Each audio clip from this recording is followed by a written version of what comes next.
से लिया वे मुक्त भी हुए, महान भी हुए और मेरे सदृश पूजे जाने वाले भी हो जाते हैं। गीता का ऐसा ज्ञान है। तो प्रभु इस गीता के ज्ञान से कोई ऐसा महान हुआ? भगवान नारायण कहते लक्ष्मी ध्यान से सुनो। तुंगभद्रा नदी के किनारे पर उत्तम नगर नाम का एक नगर था। उसमें एक बनिया रहता था और बड़ा लोभी था। एक दुकान थी, फिर दूसरी भी की। उसको पता ही नहीं था कि अमावस्या को संसार व्यवहार करने से संतान विकलांग होती, पूर्णिमा को संसार व्यवहार करने से संतान विकलांग पैदा होती, और संसार व्यवहार से संतान न हुई तो संसार व्यवहार करने वाला अकाल मृत्यु मरता है और रोग उसको घेरे रहते हैं और जल्दी बूढ़ा हो जाता है। उस अभागे को यह भी पता नहीं था कि मासिक धर्म में पत्नी से अलग रहना चाहिए, और उसकी मूर्ख पत्नी को भी पता नहीं था कि मासिक धर्म के 5 दिन तक पति के शरीर को नहीं छूना चाहिए, नहीं तो पति का ओज तेज और अपनी आयुष नाश होती है। वो सत्संग बिना के थे। और एक दिन उस 2 दुकान के मालिक कभी सत्संग में नहीं गया। शराब, कबाब और वार तिथि का तो उसे पता ही नहीं कि भाई एकादशी को व्रत करना चाहिए, व्रत न भी करे तो चावल तो नहीं खाना चाहिए एकादशी को, स्वास्थ्य के लिए भी हानि और पुण्य भी नष्ट करते। लेकिन उस अभागे को ये सत्संग कहाँ था? जो अभागा होता है वो सत्संग में जा नहीं सकता, और कोई जबरन ले गया तो वो सत्संग में बैठ नहीं सकता। उसके पाप और उसका दुर्भाग्य उसको ले भागेगा। अगर बैठ गया तो उसका पाप और दुर्भाग्य टिक नहीं सकता। सत्संग ऐसा, हे लक्ष्मी, वो मरकर बैल हो गया। न दुकान की सामग्री न घर की सामग्री उसका साथ दे सकी, सब पड़ा रह गया। पड़ा रहेगा माल खजाना, छोड़ त्रियासुत जाना है, कर सत्संग अभी से प्यारे, नहीं तो फिर पछताना है। खिला पिला के देह बढ़ाई, वो भी अग्नि में जलाना है। लेकिन उस अभागे को ये सत्संग कहाँ मिला? जिसके पाप जोरदार होते हैं उसके कानों में भगवत कथा नहीं जाती। जिसके पाप और दुष्कर्म जोरदार होते हैं उसकी जीवा से भगवान नाम उच्चारण नहीं होता। जिसके पाप जोरदार होते हैं वे भगवान नाम की ताली नहीं बजा सकता, और भगवान की देवी कार्य की सेवा नहीं होती उनके पापी हाथों से। वो बैल की योनि में भटकने लगा। भगवान शिव से पार्वती ने पूछा कि प्रभु आप तो आंखें मूंद के बैठे रहते, आपके पास ऐसी कोई पवित्र चीज नहीं, मुंडों की माला, सर्पों का श्रृंगार और वागंबर और शमशान की खाक, फिर भी आप देवादिदेव महादेव होके पूजे जा रहे हैं, क्या रहस्य है? शिव जी कहते हैं कि यही बात लक्ष्मी ने भगवान नारायण से पूछी थी। क्या रहस्य कि आप सोते रहते और इतने महान?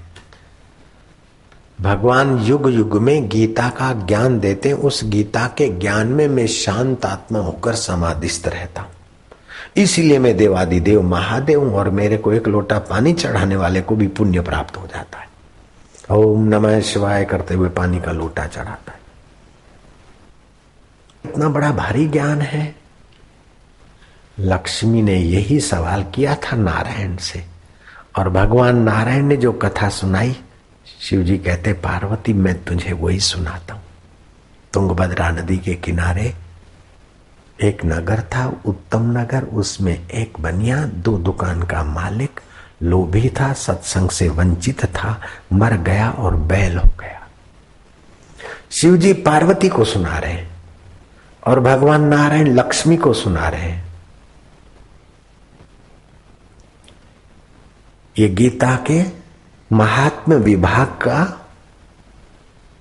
प्रसंग आशाराम तुमको सुना रहे हैं, कथा वही की वही।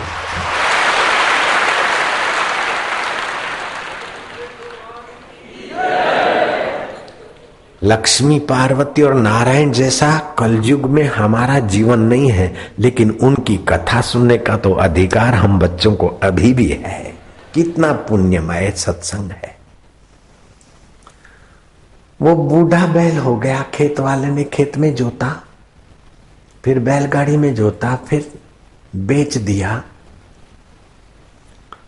तेली के पास, और तेली ने भी रगड़ा। जब देखा कि तेली ने उसका दम नहीं है अब ढकेलना, तो भटकता रहा। और भटकते भटकते बारिशों के दिनों में कहीं दलदल में उसके पैर फंसे, दबाक से बैठ गया। एक दिन बीता, दूसरा दिन बीता। लक्ष्मी, शिव जी कहते पार्वती फिर क्या हुआ? तीसरे दिन का सुबह हुआ और दोपहर हुई। पेट में खुराक नहीं, शरीर में दम नहीं, रास्ते में दलदल में फंसा बैल।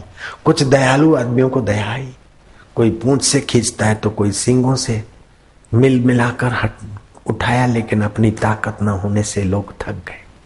इतने में एक वैश्या जो गलत काम करती है, पर पुरुषों से पैसे लेकर बिस्तर पर उनको रखती, उसको वैश्या कहते हैं। वैश्या ने इस भीड़ को देखा, सारी बात जान ली, और फिर वैश्या ने पानी, पड़ोस की दुकान से पानी लिया, हाथ में अंजलि और कुछ होठों में बोली और उस बैल पर छांट दिया। बैल की सदगति हो गई और उसका जीवात्मा चंद्रमा के किरणों तक पहुंच गया। और पूनम के दिनों में चंद्रमा के किरणों के द्वारा वो अन्न में आ बैठा।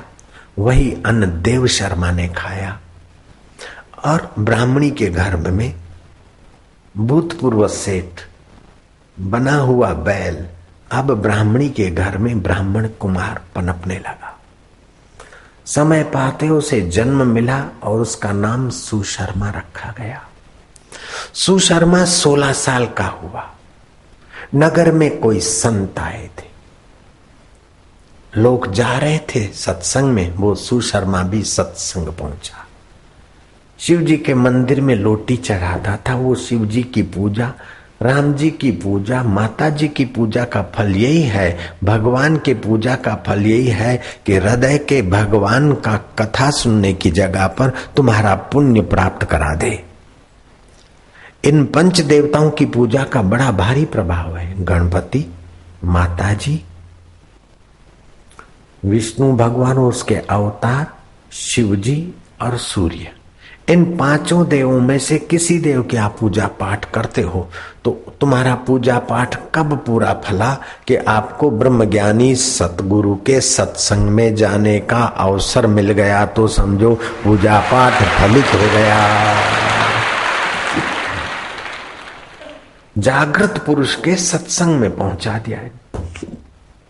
तीर्थ नाए एक फल धर्म लाभ, संत मिले फल 4, धर्म अर्थ काम और मोक्ष।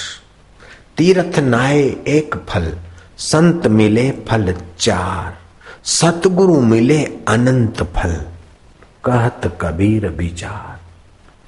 उसको सतगुरु मिल गया। किसको? भूतपूर्व बैल को। भूतपूर्व बैल से भी भूतपूर्व उस सेठ को। अभी 16 वर्ष का वो सुशर्मा लड़का, उसको सतगुरु मिल गया।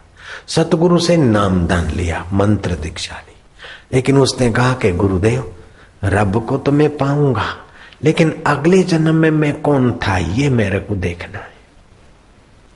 गुरु ने कहा बेटा, 1 टक